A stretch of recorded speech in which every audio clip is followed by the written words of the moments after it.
నియోజకవర్గంలో బలంగా ఉన్న అభ్యర్థికే టికెట్ ఇద్దాం. అది మీ నేతైనా మా నేతైనా పంపకాల లెక్కలు ముఖ్యం కాదు. గెలిచే అభ్యర్థుల్ని సెట్ చేద్దాం. 175 నియోజకవర్గాల్లో ఏ ఒక్క నియోజకవర్గాన్ని తేలిగ్గా తీసుకోకూడదు.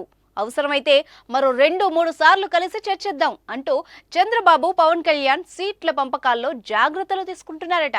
ఏపీ ఎన్నికల్లో టీడీపీకి జనసేన ప్రతిపాదించిన సీట్ల వివరాలేంటో ఓ లుక్కేద్దాం. గజం కేవలం 500 రూపాయలతో 1210 గజాల భూమి కేవలం 6 లక్షలు మాత్రమే. ఏపీ ఎన్నికల్లో కలిసి పోటీ చేయాలని నిర్ణయానికి వచ్చిన టీడీపీ జనసేనలు అభ్యర్థుల ఎంపికపై ఓ రేంజ్ లో కసరత్తులు చేస్తున్నారు. ఇదే అంశంపై ఉండవల్లిలోని చంద్రబాబు నివాసంలో 2 పార్టీల అధినేతలు సుదీర్ఘంగా చర్చలు జరిపారు. ఆదివారం మధ్యాహ్నం 3 గంటల పాటు సమావేశమైన లీడర్స్ రాత్రి మరోసారి చర్చించారు. 45 నిమిషాల పాటు జరిగిన ఈ భేటీలో ఇరు పార్టీలు దాదాపు క్లారిటీకి వచ్చాయి. ఈ నెల 8న మరోసారి భేటీ కావాలని నిర్ణయించాయి. ఆ తర్వాత 14న జరిగే బహిరంగ సభలో ఉమ్మడి మేనిఫెస్టోను విడుదల చేయాలని నిర్ణయం తీసుకున్నట్టు తెలుస్తోంది. చంద్రబాబు పవన్ కళ్యాణ్లు జనరల్ ఎలక్షన్స్ లో సీట్ల కేటాయింపును చాలా సెన్సిటివ్ గా డీల్ చేస్తున్నారు. 4 రోజులుగా హైదరాబాద్ లోనే మకాం వేసిన చంద్రబాబు పవన్ కళ్యాణ్ ఆయా పార్టీల అభ్యర్థుల ఎంపికపై విడివిడిగానూ మేధోమథనం చేస్తున్నారు. తాజాగా ఉండవల్లిలో భేటీ అయిన ఇద్దరు నేతలు కీలక అంశాలపై చర్చించారు. జనసేన పోటీ చేసే స్థానాల్లో టీడీపీ ఆశావహులకు, టీడీపీ పోటీ చేసే స్థానాల్లో జనసేన ఆశావహులకు ఇరు పార్టీల అధినేతలు సర్ది చెబుతున్నారట.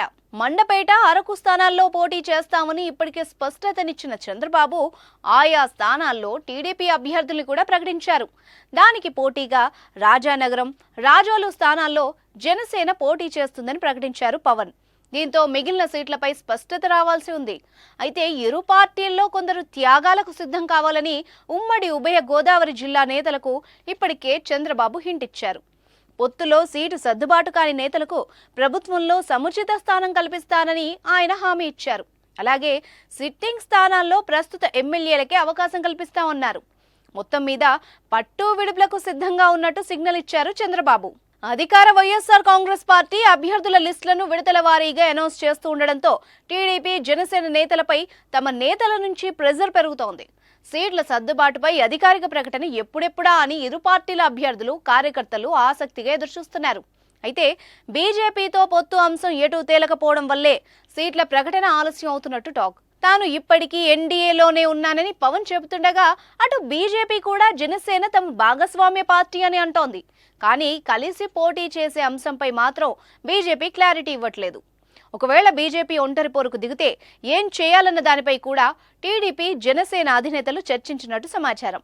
పవన్ కళ్యాణ్ కు ఫాలోయింగ్ ఎక్కువ ఉన్న ఉభయ గోదావరి జిల్లాల్లో జనసేన ఎక్కువ సీట్లు అడుగుతున్నట్టు తెలుస్తోంది.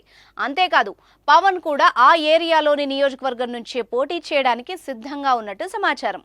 ఇప్పటికే Tenali, Bheemili, Nellimarla, Kakinada rural, Razole, P Gannavaram, Rajanagaram, Rajahmundry rural లేదా తూర్పుగోదావరి జిల్లాల్లో మరో చోట అమలాపురం, నరసాపురం, భీమవరం, తాడేపల్లిగూడెం లేదా తణుకు, ఏలూరు లేదా కైకలూరు, దర్శి లేదా చీరాల, పెడన, అవనిగడ్డ, విజయవాడ వెస్ట్, రాజంపేట లేదా రైల్వే కోడూరు, తిరుపతి లేదా చిత్తూరు జనసేన కేటాయించినట్టు తెలుస్తోంది.